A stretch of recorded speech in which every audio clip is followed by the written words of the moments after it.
Headlines brought to you by Chitale बंधू.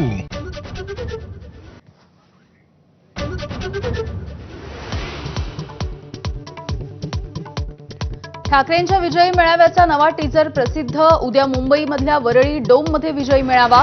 ठाकरे बंधूंच्या एकत्र येण्यावरच टीजरमध्ये भर.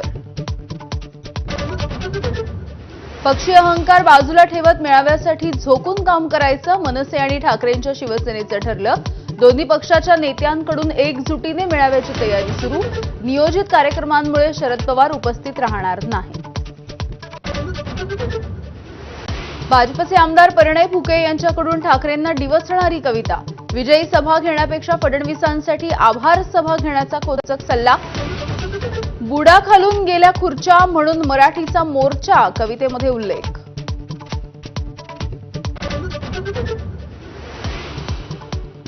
मुंबईतील एसबीआय मुख्यालयाच्या बाहेर बच्चू कडू यांच्या प्रहार संघटनेचं आंदोलन. शेतकरी कर्जमाफीच्या मुद्द्यावरून कार्यकर्ते आक्रमक. पोलिसांकडून आंदोलकांची धरपकड.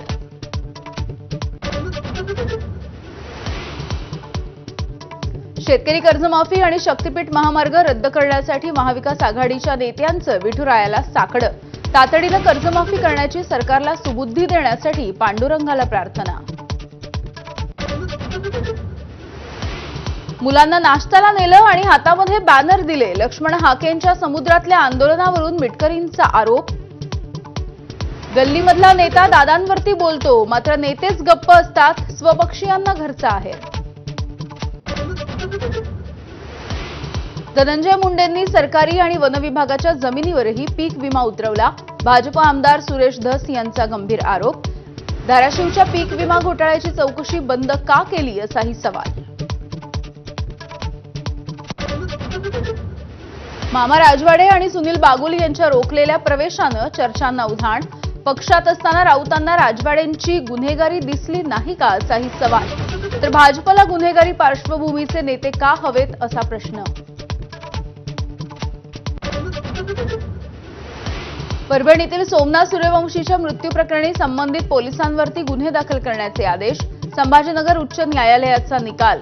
खुद्द प्रकाश आंबेडकर यांनी मांडली होती बाजू.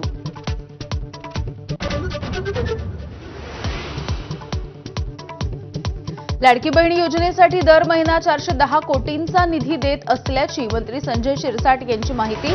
शिरसाटांची प्रकरणं बाहेर काढून त्यांचं बोलणं बंद केल्याची जितेंद्र आव्हाड यांची खोचक टीका.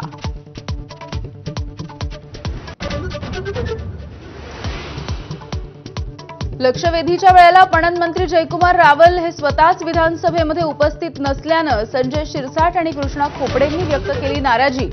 सकाळी लवकर उठून आलो मात्र मंत्रीच गैरहजर असल्यानं व्यक्त केली खंत. भाजप आमदार विक्रम पाचपुतेंचा सरकारला घरचा आहेर. गुटख्याच्या संदर्भात एफडीएची अवस्था मी नाही त्यातली कडी लावा आतली अशी झाल्याचं वक्तव्य. तर मनुष्यबळाच्या अभावी कारवाईमध्ये त्रुटी असल्याची मंत्री झिरवाळ यांची कबुली. स्वराज्य टिकवण्यासाठीचा संघर्ष म्हणजे ऑपरेशन सिंदूर. थोरले बाजीराव पेशव्यांच्या पुतळ्याच्या अनावरणाच्या सोहळ्यामध्ये शहांचं विधान. बाजीराव पेशव्यांच्या कर्तृत्वाचं देखील कौतुक. बुलडाण्यामध्ये माजी सरपंचाची निर्घृण हत्या. महिनाभराच्या शोधानंतर छिन्नविछिन्न अवस्थेमध्ये आढळला मृतदेह. जुन्या प्लॉटिंगच्या वादामधून हत्या केल्याचा संशय.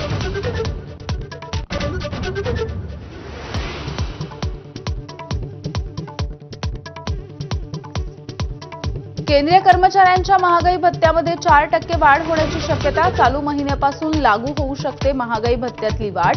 वाढ झाल्यास महागाई भत्ता 55%वरून 59% जाणार.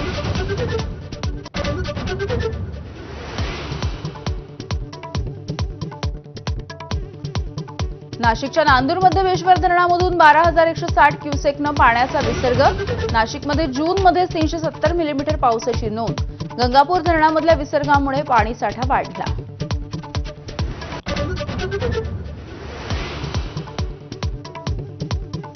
आणि बिहारच्या निवडणुकीमध्ये काँग्रेस 5 लाख महिलांना वाटणार राहुल गांधींचे फोटो असलेले सॅनिटरी नॅपकिन. महिलांना लाडकी बहीणसारख्या योजनेमधून देणार महिन्याला 2,500 रुपये.